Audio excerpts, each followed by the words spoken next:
இன்னைக்கு நம்ம பார்க்க போற செலிபிரிட்டி சன் டிவில ரொம்ப ஃபேமஸா டெலிகாஸ்ட் ஆயிட்டு இருக்க சிங்கப்பெண்ணே சீரியலோட ஹீரோவான மகேஷை பத்தி தான். இவரை பத்தின ஃபுல் டீடைல்ஸ் தெரிஞ்சுக்கிறதுக்கு முன்னாடி சேனலை சப்ஸ்கிரைப் பண்ணாதவங்க மறக்காம சப்ஸ்கிரைப் பண்ணிக்கோங்க. அப்பதான் நாங்க போடுற வீடியோஸ் உங்களுக்கு நோட்டிபிகேஷனா வரும். வாங்க வீடியோக்குள்ள போகலாம்.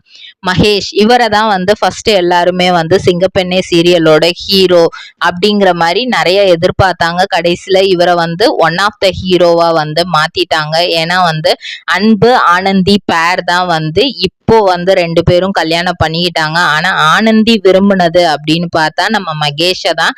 ஒரு சில காரணங்கள்னால ஒரு டிராமாவா ஒரு கல்யாணம் ஏற்பாடு பண்ணுவாங்க. ஆனா அன்பு அதை ரியலா அவர் அந்த கல்யாணத்தை பண்ணிக்கிடுவாரு. இது ஆனந்திக்கு ஷாக் தான். இருந்தாலும் அந்த கதைக்களத்தை ஒரு டிஃப்ரெண்டான கதைக்களமா கொண்டு போயிட்டு இருக்காங்க. மகேஷோட உண்மையான பெயர் தர்ஷக் கவுடா. இவரு பெங்களூர்ல உள்ள போமன்ஹாலி அப்படிங்கிற இடத்துல தேவரட்சிகன் ஹள்ளி அப்படிங்கிற ஒரு சின்ன இதுலதான் கிராமத்துலதான் பிறக்கிறாரு.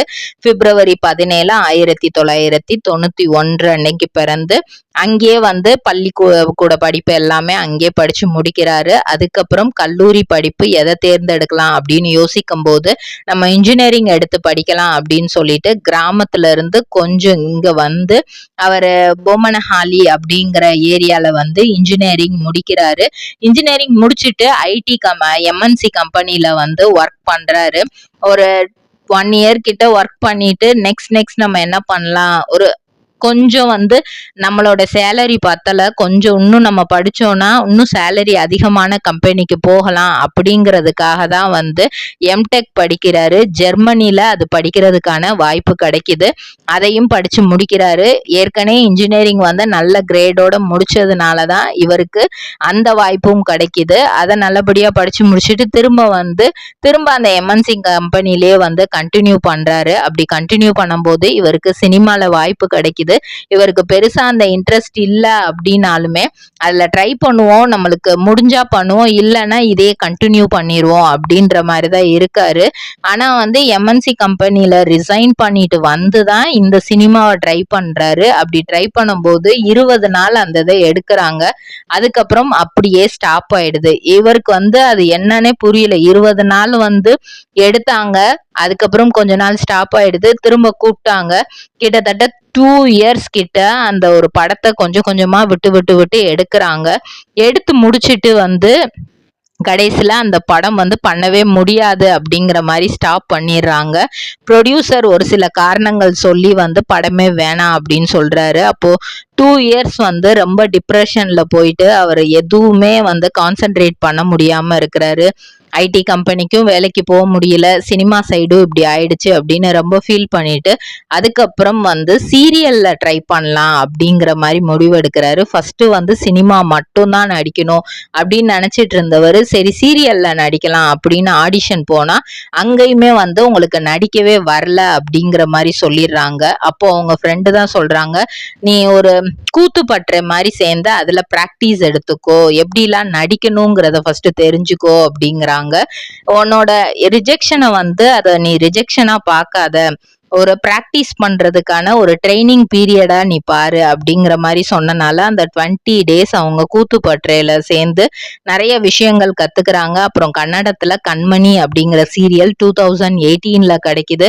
அந்த சீரியல் பண்றாங்க. அதுக்கப்புறம் அனுபல்லவி அப்படிங்கிற சீரியல் பண்றாங்க. சன் டிவிலையும் அவங்களுக்கு அருந்ததி அப்படிங்கிற சீரியல் பண்றதுக்கான வாய்ப்பு கிடைக்குது. அதுல கோவை சரளா மேமோட ஒரு சில சீன்ஸ் பண்ற மாதிரி இருக்கும். அவங்க சாமியார் கெட்டப்ல நிறைய காமெடிஸ் பண்ணிட்டு இருப்பாங்க. அப்பதான் அவங்கள பத்தின நிறைய விஷயங்கள் தெரிஞ்சுக்கிட்டு ரிஜெக்ஷன் அப்படிங்கிறது ஒரு பெரிய விஷயமே இல்ல அப்படிங்கிறதையும் கத்துக்கிட்டாராம். அதே மாதிரி விடாமுயற்சி பண்ண எதுவுமே சாத்தியம் அப்படிங்கிறதையும் கத்துக்கிட்டாராம். இவங்க எப்படின்னா உங்க வீட்டுல மேரேஜ் பத்தி அந்த டைம்ல பேசியிருக்காங்க. நீ சீரியல் நடிச்சதெல்லாம் ஓகே, ஆனா உனக்குன்னு ஒரு லைஃப் பார்ட்னர் வேணும் அப்படின்னு சொல்லும் போதுதான் இவரு தன்னுடைய காதலை பத்தி சொல்றாரு. 2018 இவங்களோட சேர்ந்து நடிச்ச ஷில்பா ரவி அப்படிங்கிற சீரியல் ஆக்ட்ரஸ தான் இவர் லவ் பண்ணியிருக்கிறாரு. ஃபர்ஸ்ட் வீட்டுல கொஞ்சம் ஓகேவா இல்ல, அதுக்கப்புறம் கன்வின்ஸ் பண்ணி 2020 நவம்பர் மாதம் 24 4ஆம் தேதி இவங்களுடைய திருமணம் வந்து நடக்குது. இவர் வந்து அவங்கள வந்து பெட்டர் ஹாஃப்னு சொல்றதை விட பெஸ்ட் ஹாஃப் அப்படின்னு தான் சொல்லுவாங்களாம். இவருடைய எல்லா சூழ்நிலையிலயுமே வந்து அவங்க கூட இருந்திருக்காங்க. இவர் டவுன் ஆகும் போதெல்லாம் அவங்க வந்து தூக்கி விட்டுருக்காங்க அவரை. ஒன்னும் இல்ல, இதை பாத்துக்கலாம், இந்த சிச்சுவேஷன் வந்து எப்படி வேணா இருக்கலாம், அது நீ அப்பா இருந்தாலும் சரி டவுனா இருந்தாலும் சரி சிச்சுவேஷனை ஹேண்டில் பண்ண ட்ரை பண்ணு ஃபர்ஸ்ட்.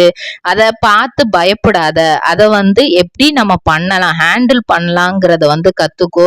அந்த சிச்சுவேஷன் உனக்கு எதனால வருது, என்ன தப்பு பண்ண அப்படிங்கிறத வந்து நீ பாரு, அதை யோசி அப்படின்ட்டு நிறைய அட்வைசஸ் வந்து அவங்க கொடுக்கறத வச்சுதான் நெக்ஸ்ட் ஸ்டெப் எடுத்து வைப்பாராம். ஸோ அவங்களுக்கு வந்து இந்த யூடியூப் சேனல்லாம் ஆரம்பிச்சு அதுல கொஞ்சம் பெருசாகணும், கொஞ்சம் பாப்புலர் ஆகணும் அப்படின்னு ஆசையா இருந்திருக்கு. அதனால ஹிம் அண்ட் ஹேர் விளாக்ஸ் அப்படிங்கிற ஒரு யூடியூப் சேனலும் ஆரம்பிச்சு அதையும் ரன் பண்ணிட்டு வந்துட்டு இருக்காங்க. 2 பேருக்குமே வந்து பைக் ரைட் அப்படின்னா ரொம்ப பிடிக்குமா. ஸோ அந்த அட்வென்ச்சர்ஸ் வந்து 2 பேருக்குமே ரொம்ப இஷ்டமா. அதனால நிறைய அட்வென்ச்சர்ஸ் ட்ரிப் வந்து 2 பேருமே பண்ணுவாங்களாம். இவங்களுக்கு 2024 மே 19th ஒரு ஆண் குழந்தை பிறக்குது. அவங்க பேர் வந்து புரக். இவங்க வந்து ஸ்டார் சுவர்ணா அப்படிங்கிற சேனல்ல வந்து பேட்டா டாக்கு அப்படிங்கிற சீரியலும் பண்ணியிருக்காங்க. அப்புறம் காவியாஞ்சலி அப்படிங்கிற சீரியலும் பண்ணியிருக்காங்க.